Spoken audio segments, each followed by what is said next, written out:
And there are ways to live in false unity.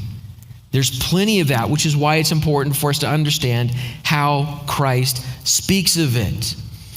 False unity, a unanimous agreement to do evil. An agreement among many to believe what is untrue.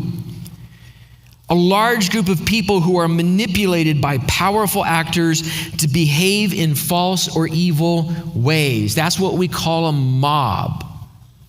A group of people who are manipulated by powerful actors to behave in false or evil ways. A mob is false unity. It is evil unity.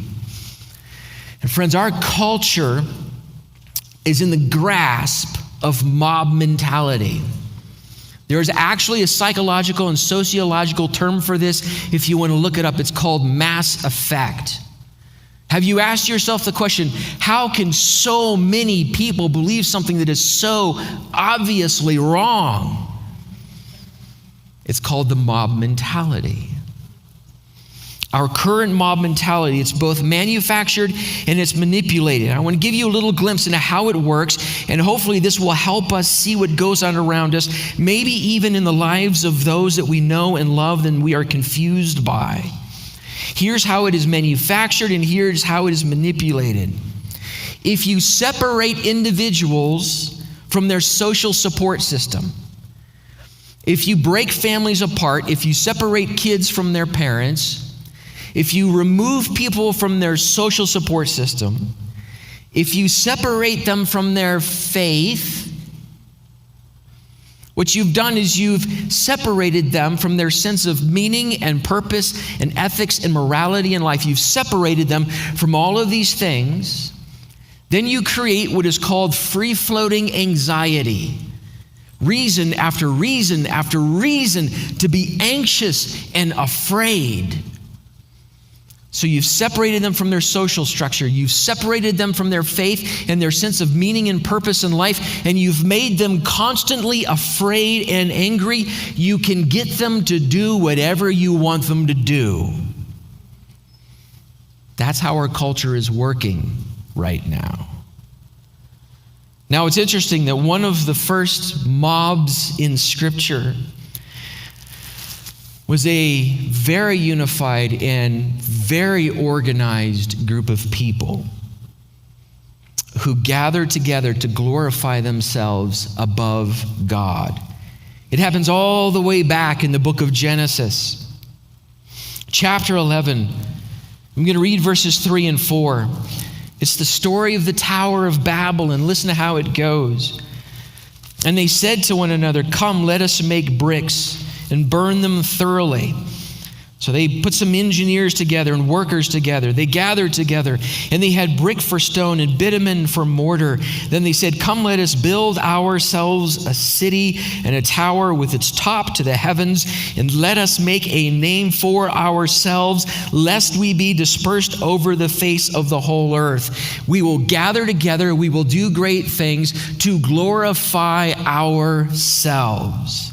It is sin to accept a unity that glorifies us or believes falsehoods about God.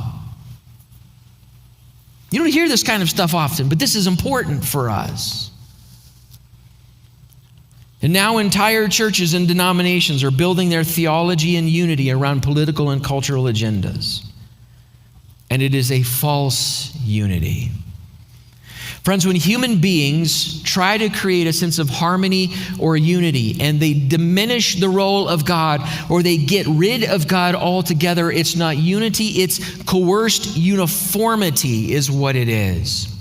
It's peer pressure, it's coercion, it's cancel culture, and then eventually it is just straight up tyranny. But the unity that is given by the Spirit is family, life, joy, and salvation. This is the unity that the church is about.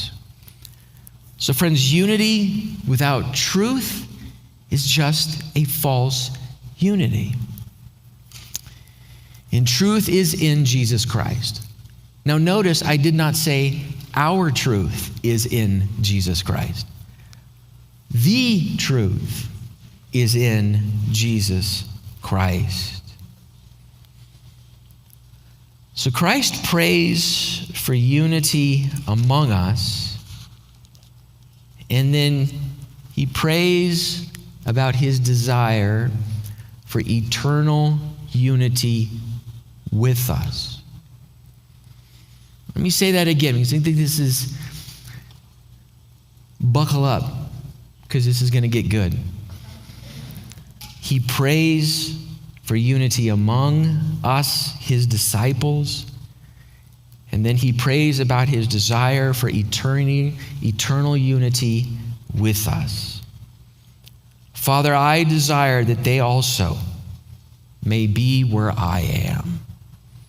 Because there, Father, you're going to give me the glory that I had with you before the foundation of the world, and they will be with me. Your eternal destiny is on the heart of your Savior. It's on his lips on this night when he prays for his disciples and everyone who would believe in his name. If you are a follower of Jesus Christ, if you believe in him and receive his forgiveness, Jesus gives you abundant life now and eternal life with him. Isn't that incredible?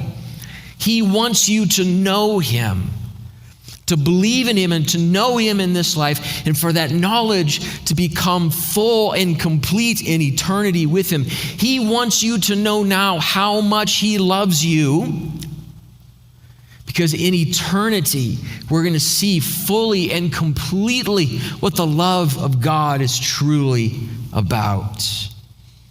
He wants you to experience the love that he has with the Father and the love that he shows us. I hope this is attractive. It's supposed to be attractive to us. It's supposed to be the kind of thing that stirs something within us that says, I want that. And if I believe I have it, I need to think something like, I want to have that more. I want to know more of Jesus now. I want to know more of his love now. And I don't even know how to describe what it's going to be like when I will see that in its full, perfect glory. But this little fact is incredible to me. What Jesus wants most is not only that we would be with him, but that we would be with him. That we would behold his eternal, perfect glory, and that his love amongst us would be full. Friends, it will be great that I get to be in heaven for all of eternity, but I will not be the greatest thing there. The greatest thing about eternity is not me, it is my God.